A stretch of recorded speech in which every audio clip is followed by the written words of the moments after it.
सुशांत तिवारी जी, दिल्ली से। महाराज जी शेयरगंज। महाराज जी मैं पिछले 4 वर्षों से आपका सत्संग को सुन रहा हूँ, तो ऐसा लग रहा है कि लाइफ के जितने भी प्रश्न थे सबका जवाब मिल गया। महाराज जी यहाँ पर आता हूँ और आपके दर्शन करके ऐसा लगता है कि भागवत कथा का सारांश मिल गया, आप आनंद का कारण है। लेकिन ये सोचकर बहुत परेशान हो जाता हूँ कि एक दिन आप हमसे दूर हो जाएंगे, ये सोचकर कष्ट होता है महाराज जी। ऐसे हाँ, इसका तो कोई उत्तर है नहीं, क्योंकि ये एक लीला ऐसी भगवान की है, इसमें जाना पड़ता है। जितनी आयु है, जितनी श्वास है, उतना ही जीवन रह सकता है। इसके अलावा 1 सेकेंड में, ये ऐसा फाइनल डिपार्टमेंट है। 1 सेकेंड में राधा भी पूरा नहीं बोल रहा तो बस फिदा नहीं बोल पाओगे। चलो ऐसा है, इसलिए जब तक श्वासें हैं तब तक आनंद ले ले, फिर तो भगवान की लीला है। इसका नाम मृत्यु लोक है, यहाँ मरना ही पड़ता है और ये मरना ही पड़ेगा। देखो कितने अच्छे अच्छे महापुरुष अंतर ध्यान हो गए, चले गए। नहीं, वो महापुरुष रहते तो इतना कलयुग अपना प्रभाव न दिखा पाता। आचार्य जन, बड़े बड़े महापुरुष जन सब अंतर ध्यान जाना पड़ता है। बड़े बड़े वीर, बड़े बड़े दिग्गज विद्वान, ज्ञानी, महात्मा, त्यागी, वैरागी, मंजर की कल्पना करके बड़ा ध्यान रखता है। हाँ बिल्कुल, अपने प्रियजनों के विछोह की भावना मात्र से ही हृदय व्याकुल हो जाता है। और अब ये लीला ऐसी है कि इसमें होता है, ऐसा होता है। महाराज जी ऐसी स्थिति में भी फिर आपका हमेशा सानिध्य बना रहे, उसके लिए महाराज जी हम शिष्य परिकर, क्योंकि सभी का प्रश्न है। उपदेश और नाम ही, जो नाम उपदेश हुआ और जो जीवनचर्या के सत्संग है उपदेश है, बस वही साथ रहते हैं। बका प्रभाव सामने तक ज्यादा रहता है, इसके बाद फिर नहीं रहता। महापुरुषों, हरि बाबा, उड़िया बाबा और महापुरुषों के सामने जो प्रभाव रहता है वो फिर धीरे धीरे शांत हो जाता है। माया फिर, महापुरुष जितना पोछा लगाते हैं, माया धूल डाल के उतले।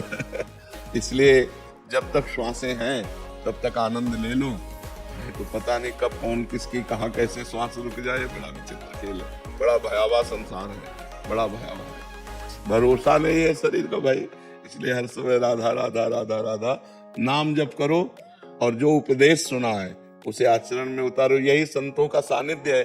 शरीर तो टिकाऊ नहीं है, किसी का भी नहीं टिकाऊ है।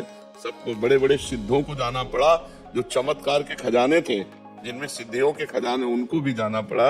ये मर्त लोग है, यहाँ से तो जरा हम लोग तो साधारण जीव है, तो बड़े बड़े महापुरुषों को भी जाना पड़ा।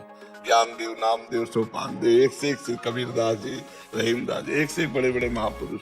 यहाँ बहुत महापुरुष है महाराज जी, बिल्कुल। लेकिन ऐसा प्रेम, ऐसा अमृत जो आपने पिलाया है, ऐसा हमने 50 साल से हमने दुनिया में जुड़े हुए हैं। जी जी, लेकिन हमने आप जैसा ये राधा नाम का प्रभाव है। राधा का, 4 वृंदावन का, राधा। ब्रह्मा का, राधा नाम का, जी उन्होंने भी इतना नहीं किया होगा, जी, लेकिन आप तो साक्षात किशोरी जी के रूप राधा राधा राधा बस राधा राधा में से माधा इस तरह तन प्राण का जो तोड़ है, ना कोई फिर ये समझे तू और है ना। जी चाहता है बार बार तुम्हें देखता रहूं, ऐ हुस्न की सरकार तुम्हें देखता। दीक्षा जी, राधे राधे महाराज जी। महाराज जी मेरा नाम दीक्षा है। मेरी हमेशा से जिज्ञासा ये जानने की रही है कि दीक्षा का वास्तविक अर्थ क्या है।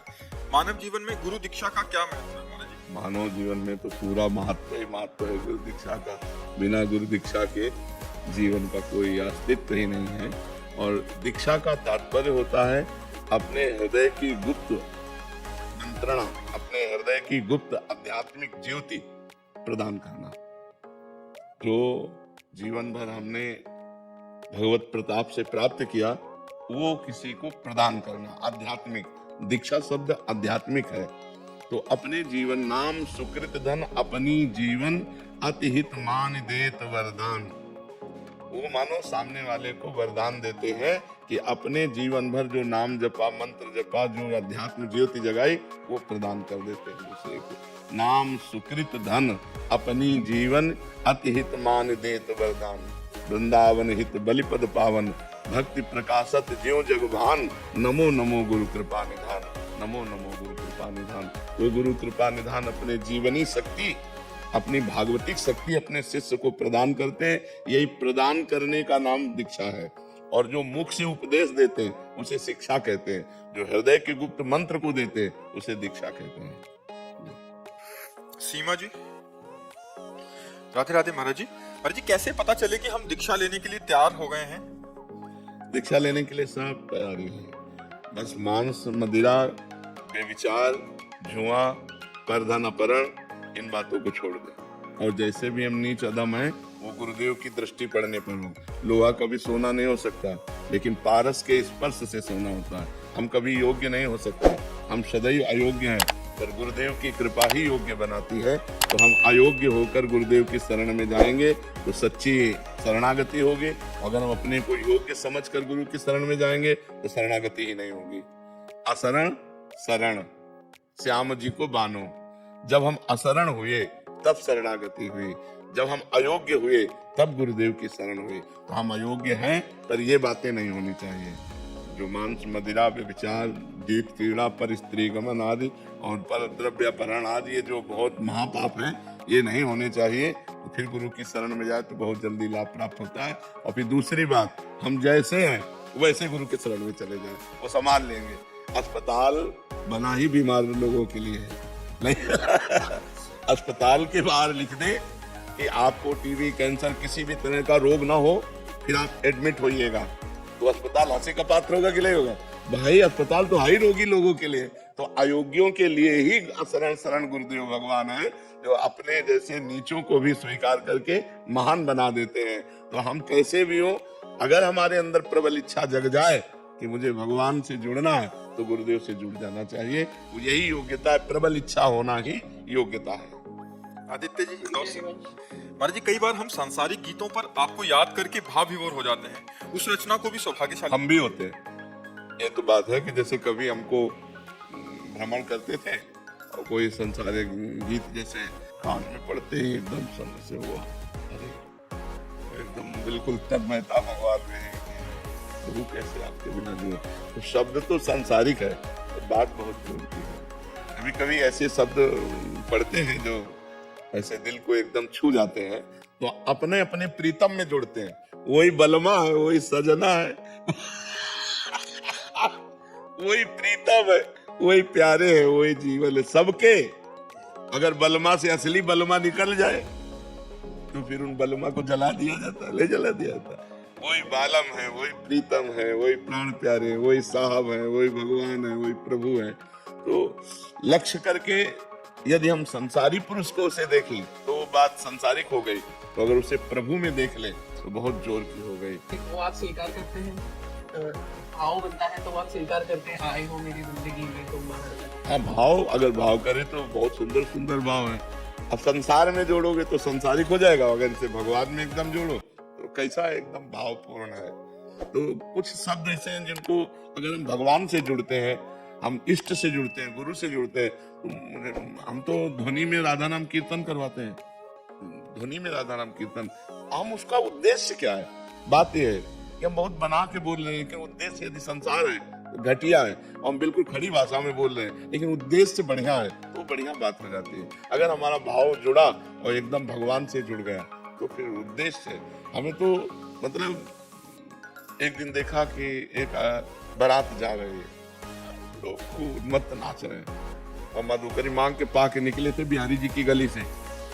घोड़े को देखा सजा, उसमें दूल्हे को देखा सजा और लोग नाच रहे हैं, तो शब्द एकदम तुरंत पहुंचा दिया। जे भाव बदल गया, भगवान की भावना जे हुई, रोना शुरू, वो बारात उधर गई, हम अपनी बस्ती में जा रहे।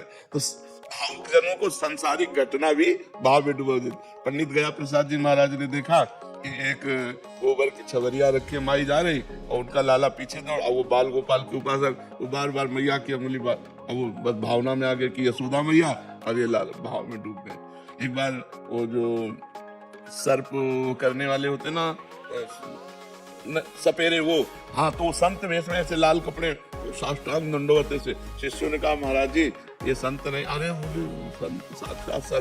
भावुक जनों को संसारिकता में भी साधुता और संसार में भी भगवान नजर आते हैं, और जो संसारी पुरुष होते हैं उनको भगवान में भी संसारिकता नजर आती है। तो इसलिए हम ये नहीं कहते कि आज से तुम गाओ, लेकिन कभी अगर कान में पड़ जाए शब्द तो उसे भगवान में लाओ। तो कोई भी, तो वही महबूब है, वही बलमा है, वही सजना है, वही प्रभु है, वही प्रीतम है, बस बात समझ जाए तो कोई परेशानी नहीं है। महाराज जी, हम बहुत अशांत रहते। क्यों भैया शांत रहते? मनुष्य जीवन तो आनंद के लिए। संसार में अकेलापन महसूस होता है महाराज जी, कोई नहीं है मेरा अपना। भगवान को क्यों नहीं ले लेते? अपना दोस्त बना लीजिए महाराज जी। अरे पक्का हाथ मिला के दोस्त बना रहे हैं। अकेलापन बिल्कुल महसूस मत कीजिए। नहीं नहीं, और देखो ये मनुष्य जीवन आनंद के लिए मिला है। पशु पक्षी बेचारे जैसा प्रारब्ध हुआ वैसा भोग रहे हैं। अगर हम लोग भी ऐसे अशांत रहेंगे तो फिर फायदा क्या मिलेगा? एक मिनट शांति नहीं मिलता महाराज। नहीं नहीं नहीं, अशांति हटाओ और परम शांति की तरफ चलो। से नाम जप करने खैनी वगैरह सब छूट गया, तम्बाकू नहीं खाते, पान नहीं खाते महाराज जी, बस आपका साथ ही महाराज जी। हाँ ठीक है, हमारी तुम्हारी दोस्ती पक्की। और नाम जप करो, आनंद, हाँ आनंद पूर्वक रहो, अशांत मत रहो, अशांत मत रहो। और तुम देखना, जैसे दोस्ती पक्की कह देना तो देखना इसका दोस्ती का भी, हाँ दोस्ती का प्रभाव होता है। हम लोगों की पक्की कह देने का मतलब पक्की ही होता है, उसमें थोड़ी होता है कि कुछ देखे हैं तब से हमको लगता है जिंदगी की जीने का तमन्ना जग गया, नहीं तो फिर बहुत मायूस हो गए थे। हाँ मस्त। अंकित कुमार गुप्ता विद्याचल, श्री हरिवंश महाराज जी, प्रभु कृपा से आपके सत्संग द्वारा भजन का विशेष आनंद प्राप्त हुआ, नाम के बल प्रताप का अनुभव हुआ है, लेकिन कुछ महीने से निरंतर कमी आने लगी है महाराज जी। जो प्रेम और गाढ़ा होना चाहिए, जो ठसक बनी रहनी चाहिए, वो हल्की होती नजर आ रही है महाराज जी। महाराज जी, संसार के व्यवहार का नाटक करने में माया ऐसी घेरती है कि संसार में अपनापन बढ़ने लगता है, श्री जी का चिंतन कम होने लगता है, भय लगता है कहीं फिर से संसार में ना चले जाए। महाराज जी, ऐसी स्थिति में क्या करना? पहली बात, कुसंग न होने पावे। दूसरी बात, महापुरुषों का संग न छूटने पावे।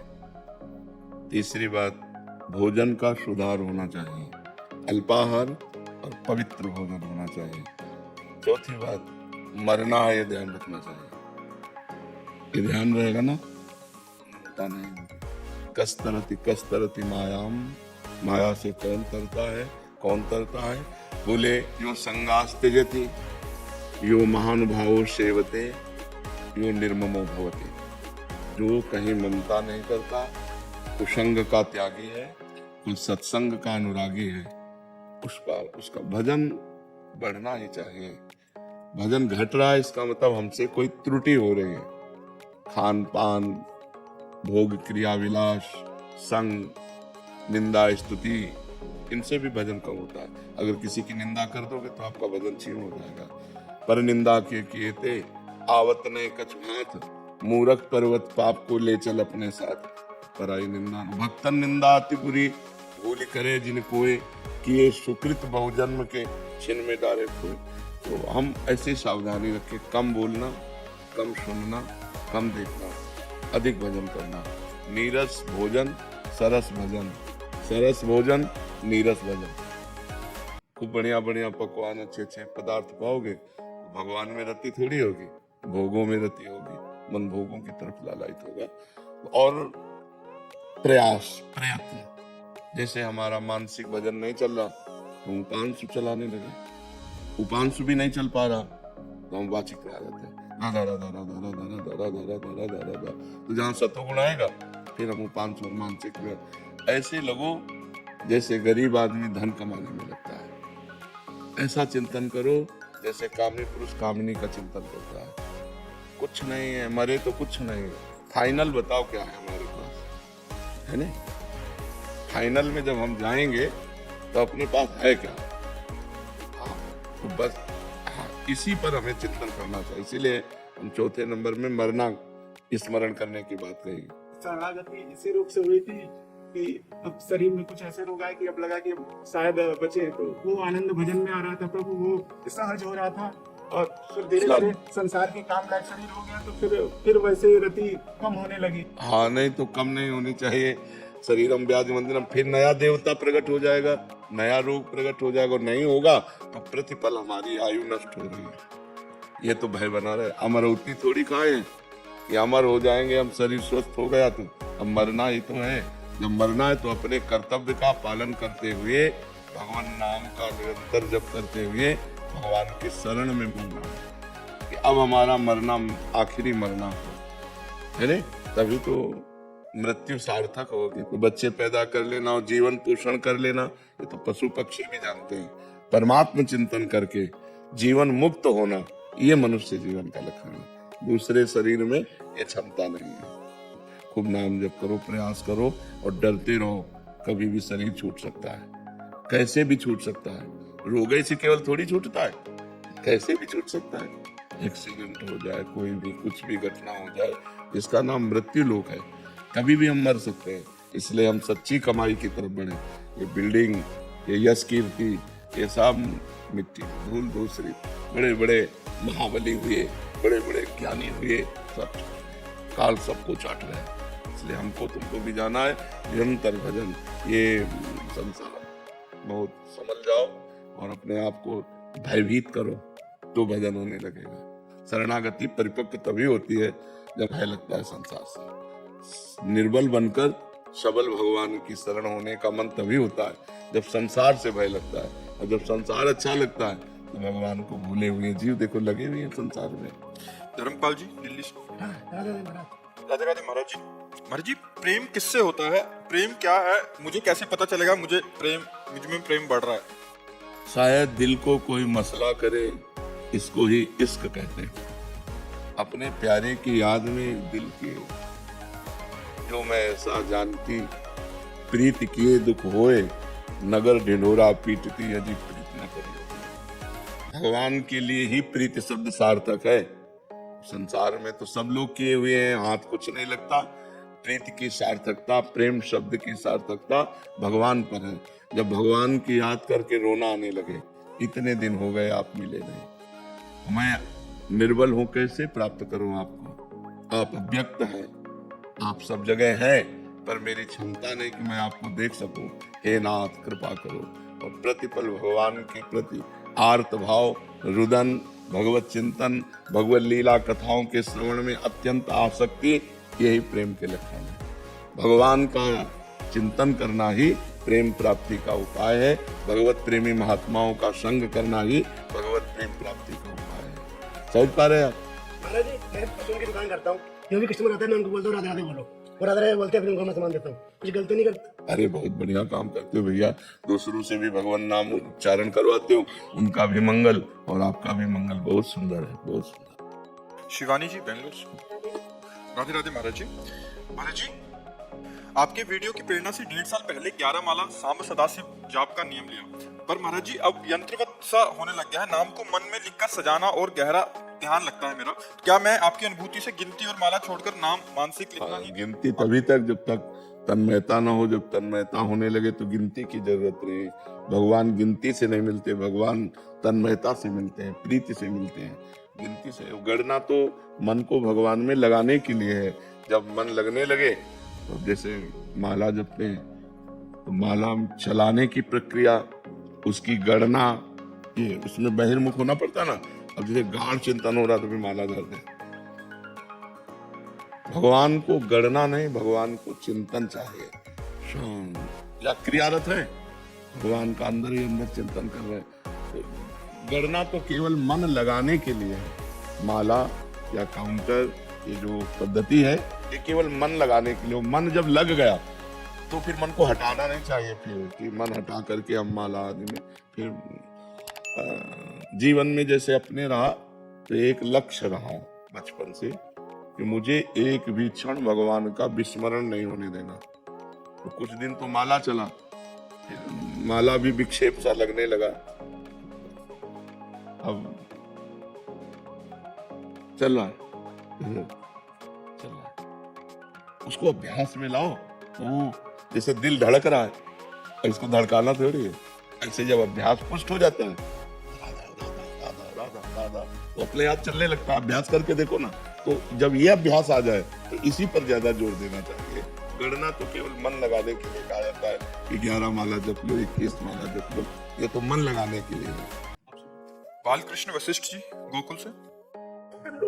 राधे राधे महाराज जी। महाराज जी, संतों के नाम के पीछे अमुक दास, अमुक शरण लगता है, ये तो समझ आता है, परंतु जिसके नाम के पीछे नंद लगा हो, जैसे शरणानंद, सुरानंद जी, मान लो शरणानंद जी, तो शरण लगा ना, शरण का आनंद, भगवान की शरण, गुरु की शरण। और मान लो केवल लिखा हो शरणानंद जी, तो वो शरणागति का आनंद ले रहे हैं। शरण में तो है ही ना, भगवान की शरण में, गुरु की शरण में। बिना शरण में हुए आनंद का अनुभव हो ही नहीं सकता।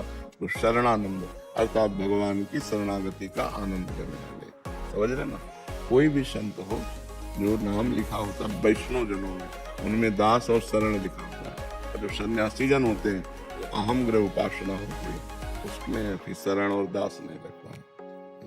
महाराज जी, पहले के जो नाम जापी संत हुए हैं वो अपने नाम जबकि गणना किस प्रकार करते थे? क्योंकि पहले तो काउंटर भी नहीं था, जैसे नहीं तो गणना की जरूरत क्या है?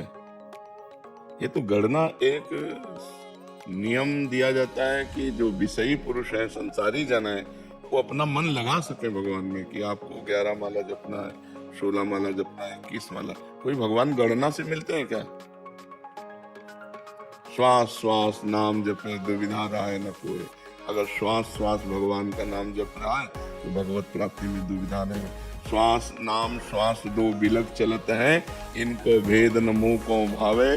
श्वास ही नाम नाम ही श्वासा, नाम श्वास को भेद मिटावे। रोम रोम जब रग रग बोले, तब कछ स्वाद नाम को पावे। जब रोम रोम रग रग में समा जाए, वो परमात्मा अनुभूति। निरंतर नाम जब माला से करो, काउंटर से करो, ये मन लगाने के लिए। और जब मन लग जाता है तो माला और काउंटर की जरूरत नहीं होती। वो तो तुलसीदास जी ने 9 नौकाएं भरी थी, तो नौका का मतलब क्या होता है? जो नौका बोलते हैं भजन मार्ग में, कैसे नौका है? जो बताते हैं ऐसा कि हमें बताओ ना कैसे नौका है। बताते हैं एक परम नाम से एक नौका होती है। क्या होता है नौका का मतलब? हम इन बातों, हमारी बात यह, एक भी श्वास, एक भी सेकंड अंतर में एक भी वृत्ति भगवान से विमुख नहीं जानी चाहिए। भगवान कहते हैं गीता जी में, जो कहते हैं अनन्य चिंतयन्तो माम, अन्य चिंतन होने ही ना पावे। अनन्य चिंतन, मेरा अनन्य चिंतन, अनन्य चेता सततम, मेरा अनन्य अभ्यास योग युक्तेन चेतसा नान्यगामिना, चित्त और कहीं जाए ही ना, निरंतर परमात्मा में स्थित। यहाँ नौका और कमंडल और ड्रम भरने की बात नहीं है, यहाँ हृदय भरने की बात है। पूरा हृदय भगवदाकार, एक सेकेंड भी अन्य स्मृति नहीं, तब जाके भगवत साक्षात्कार होता है। कोई अन्य न चिंतन होने पाए, हर समय भगवान का चिंतन सबसे बड़ी बात। ये तो प्रारंभिक है, माला है, काउंटर है, सब प्रारंभिक है। जब मन रम गया तो फिर माला तो कर में फिरे, जिभ्या फिरे मुख माए, और मनुआ 34 फिरे, तो सुमिरन ना है। अब माला और मन घूम रहा है विषयों में, संसार में। भगवत प्राप्ति हाथ को करनी है क्या?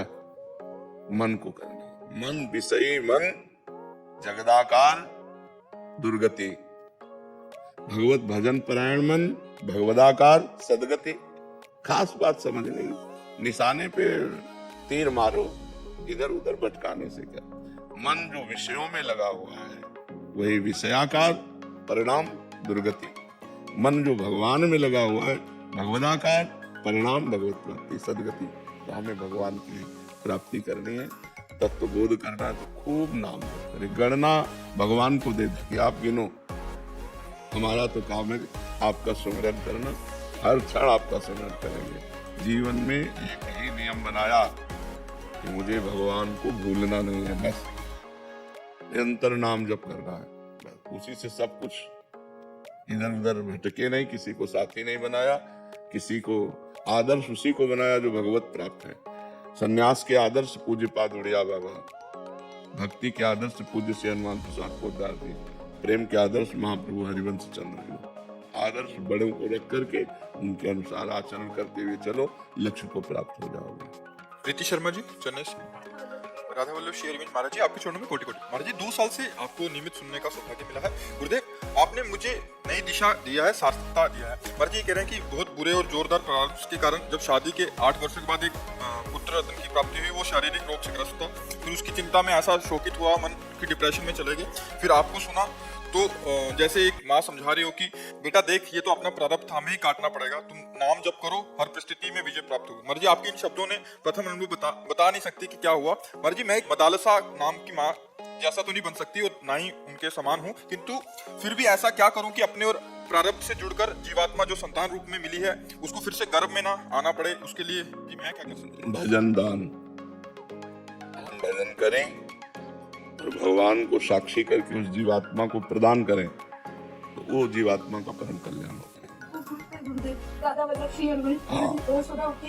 हाँ, बोलना और कल्याण होना बहुत बड़ा अंतर है, लेकिन निरंतर राधे में स्थिति होनी चाहिए। पर भगवत प्राप्ति कब होती है? जब निरंतर राधे में स्थिति हो। जैसे वो सामने वाले की निरंतर, संत महात्मा कल्याण कैसे करते हैं? आशीर्वाद केवल जबान से थोड़ी होता है, तप और भजन उस जीवात्मा को दे दिया और उसकी आध्यात्मिक उन्नति होने लगी, उसका कल्याण हो गया, उसके रोग नष्ट हो गए, उसकी बुद्धि शुद्ध हो गई, वो अपना देते हैं। इसीलिए तो संतों को नमन किया जाता है, उनकी चरण रज माथे में कि इतना कठोर व्रत, इतना कठोर नियम तप करके वो सहज में दे देते हैं, कोई बदले में कुछ लेते नहीं है, सब देते ही देते हैं। तो ऐसे ही माँ करुणामयी है। अगर माँ अपने संतान का कल्याण करना चाहे तो खूब नाम जप करे और भगवान को साक्षी करके अपने पुत्र को दे दे तो उसका आध्यात्मिक कल्याण हो जाएगा। आपने जन्म जीवन दान दिया गुरुदेव। जय जय राधा वल्लभ श्री हरि, जय जय श्री राम जीवन, जय जय राधा वल्लभ श्री हरिवन, जय जय श्री वृंदावन श्रीवन, जय जय राधा वल्लभ श्री हरिवन, जय जय श्री वृंदावन श्रीवन। पहले तो ये बहुत अच्छा लगता है कि सब आप सात्विक वेशभूषा में, भारतीय सात्विक वेशभूषा। गुरुदेव सब आपकी कृपा है। अब हम लोग क्या करते हैं, इकट्ठे होकर ना संकीर्तन करते हैं, तो जो छुट्टी वाला दिन होता है, हमें आता तो कुछ नहीं, पर राधा राधा नाम का जप करते हैं। तो पहले तो अपने घरों में ही करते थे, अब कोई पड़ोसी और इधर उधर बुलाने लगे तो हम लेते तो किसी से कुछ नहीं। तो पर ये है कि वो प्रसाद वगैरह पाना पड़ता है। हाँ, कोई बात नहीं है, हम अर्थ ना ले, भेंट रूप में ना ले, अब प्रसाद रूप में अगर हमें भोजन मिल रहा है या कोई दुपट्टा आदि तो वो चलेगा, अर्थ ना ले बस। क्योंकि आप लोग गृहस्थ हैं तो अर्थ लेना, और ये बहुत पुण्यदायक रहेगा। जैसे किसी के घर में गए और सब मिलकर नाम संकीर्तन कर रहे, तो इससे आपका भी परम लाभ होगा और दूसरों का उत्साह बनेगा और आप उसके आदर्श बनेंगे। क्योंकि आजकल सब पैसा का खेल हो रहा है, उपदेश तो पैसा लेके, कीर्तन तो पैसा लेके। जब आप लोग ऐसे कीर्तन करेंगे ना और कुछ लेंगे नहीं तो ये आदर्श भी स्थापना होगी, बहुत उत्तम रहेगा। वकीलों की मंडली बनाई है बाबा। हाँ बहुत। ये आपकी कृपा है, ये तो की कृपा से, वरना ये कभी हो नहीं सकता। हाँ बिल्कुल, जो सात्विक सब हो गए महाराज।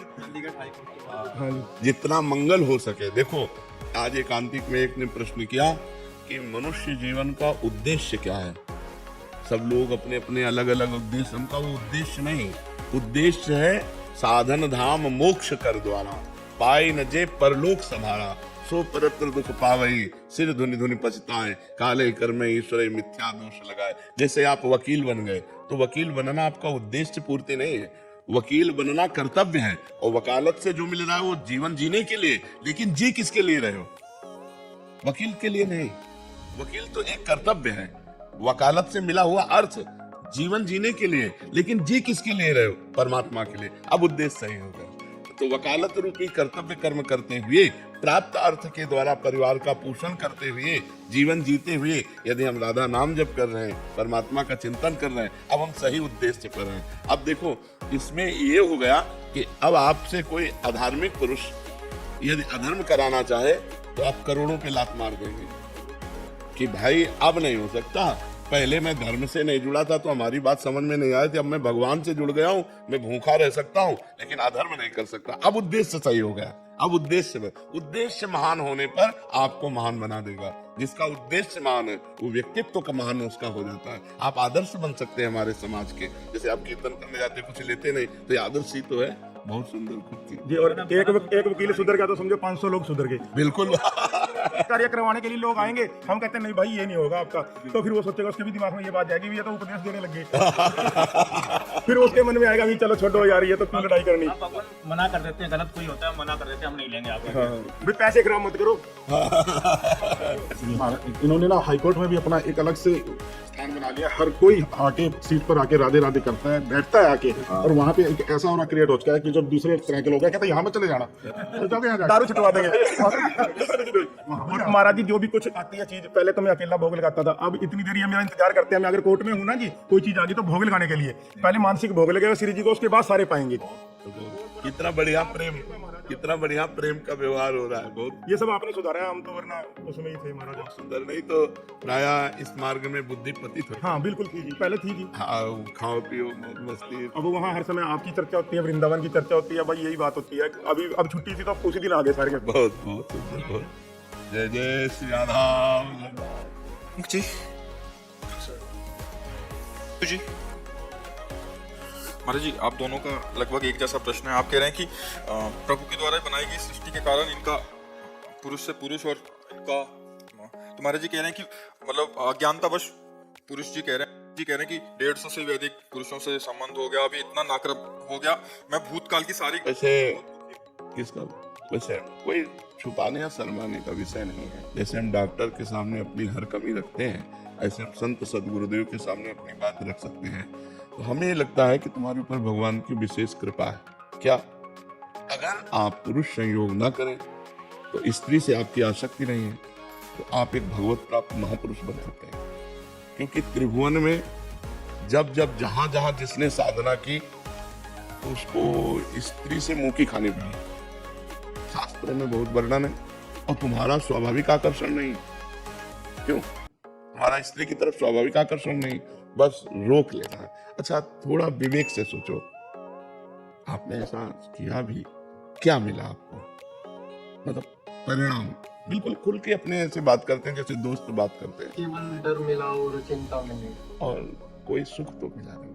तो मुझे लगता है यदि आप थोड़ा भगवान नाम जप करें और इसे कंट्रोल करें, आप बहुत उत्तम मनुष्य बन सकते हैं। क्योंकि जो व्यभिचार प्राण जीव है वो ना अपना कल्याण कर सकता है ना दूसरों का कल्याण कर सकता है।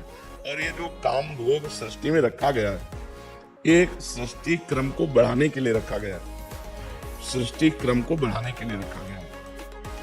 तो स्त्री और पुरुष का जो संयोग विधान शास्त्रीय है वो संतानोत्पत्ति के लिए है, ना कि केवल मनोरंजन के लिए। शास्त्र सम्मत, तभी उसका जीवन ब्रह्मचर्य प्राण स्वस्थ और कभी साल 6 महीना में एक बार ऐसा, तो वो बहुत अच्छा जीवन। ये व्यभिचार प्रवृत्ति तो मतलब बहुत निकृष्ट आदत है और ये सबको नष्ट कर रही है। तो मुझे लगता है भाई, यदि आप थोड़ा विचारवान बन जाए और अध्यात्म की शरण लेकर इसको शासन में ले तो आप बहुत अच्छे बन सकते हैं। क्योंकि धर्म पालन हेतु संभोग होगा नहीं, संतानोत्पत्ति योग संबंध होगा नहीं, केवल भोग विलासिता मनोरंजन। तो हमें आप खुद अनुभव करके देखो, क्या आप ऐसा जीवन नष्ट करना चाहोगे? तो मुझे लगता है नियम और संयम में आना चाहिए।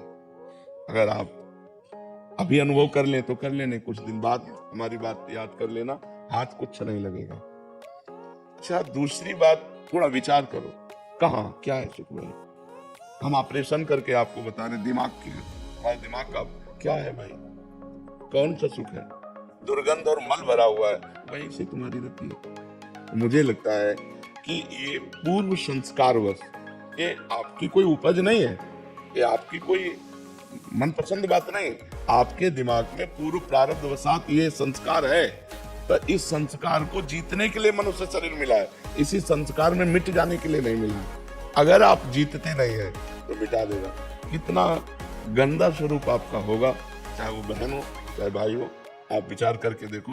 उसके जीवन का मतलब क्या रहेगा? केवल मनोरंजन, धर्म से कोई मतलब नहीं इसमें। तो हमें लगता है अगर हम ब्रह्मचर्य धारण करें और भगवान की तरफ बढ़ते हुए समाज सेवा करें, अगर हमें संतान ही प्रिय है तो किसी की भी गोद नामा से हम संतान ले सकते हैं और अपने परिवार का वृद्धि कर सकते हैं।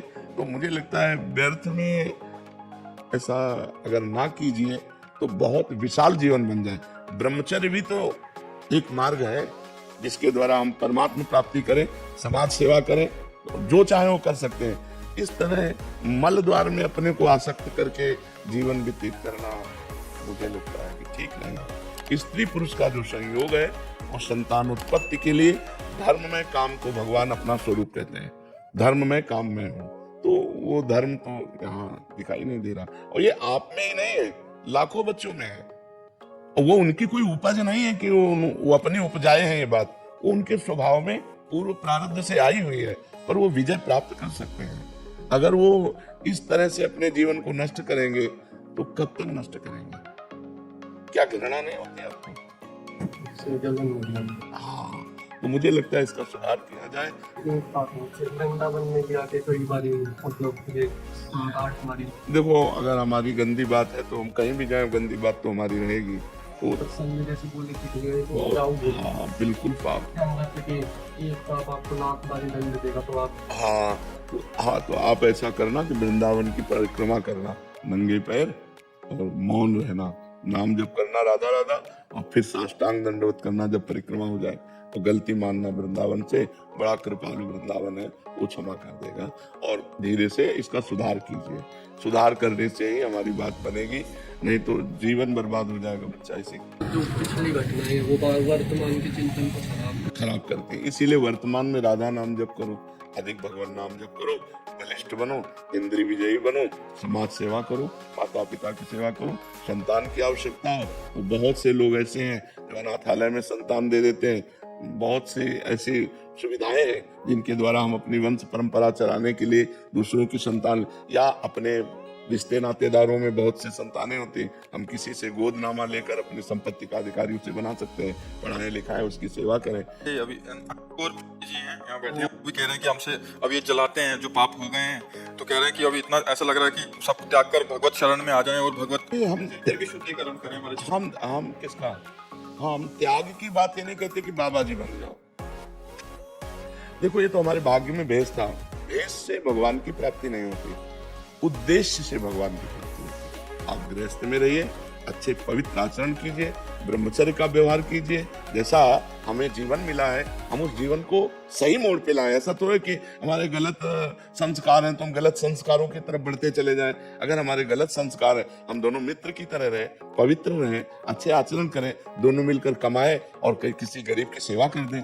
बड़े बड़े ऐसे गरीब लोग हैं, बीमार लोग हैं, उनकी सेवा करें, नाम जप करें, तो हमारा जीवन सार्थक हो जाए। इस तरह के जीवन में कोई, आप खुद देख लो क्या है ये जीवन, एक मतलब खिलवाड़ जीवन है, न धर्म है, न पवित्रता है, न भगवत अध्यात्म है, तो बुझा हुआ जीवन किस काम का जीवन।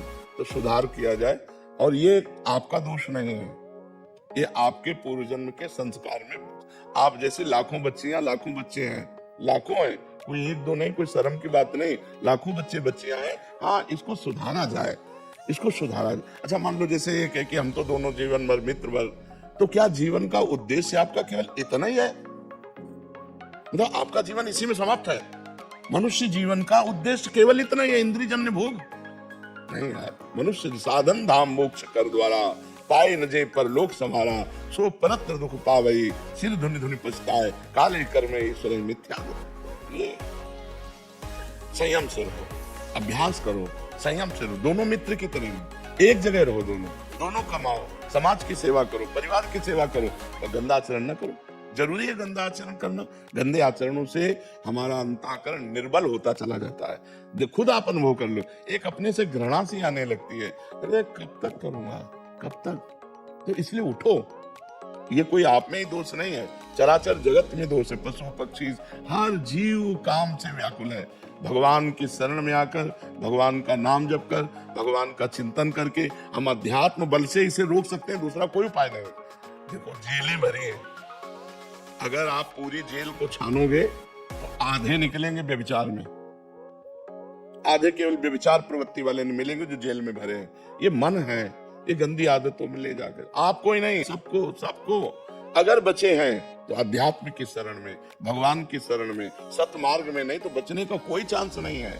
जैसे हम भोजन पाते हैं तो शौच का वेग आता है, पेशाब का वेग आता है, ऐसे काम का वेग आता है। उस काम के वेग को भजन के द्वारा, हे नाथ हे करुणा में, तो भगवान संभाले तो संभला है। बालू का बांध है, 1 मिनट में टूट के कहां से कहां पहुंच जाए। तो आप लोग शर्माओ मत, कोई समाज से हे मत समझो, ये पूर्व का संस्कार ऐसा आया है, इस पर विजय प्राप्त करो। ये लाला नंगे पैर क्यों रही नंदगाम में, और राधा रानी क्यों रही नंगे? देखो ये ब्रज रज है, इस रज की अपार महिमा है, और इसी रज से जीवों का परम कल्याण होगा। इसीलिए ब्रह्मेश्वरादि पद जो श्री प्रियालाल जी के हैं, उनके चरणों में जब रज लगी ना, तो उनके चरण चिन्ह हैं, उन चिन्हों से जगत का पावन सदैव होता रहेगा। और ये परम पावन भूमि 84 कोस जो है ना, ये प्रियालाल की निज केली स्थली है, इसलिए यहाँ पादुका ने पहनी, स्वयं प्रिया जी ने, स्वयं लाल जी ने पादुका ने पहनी। यशोदा मैया ने बोलो ना, मैया ने बोलो दादा आपके लिए कन्हैया लेके आते हैं।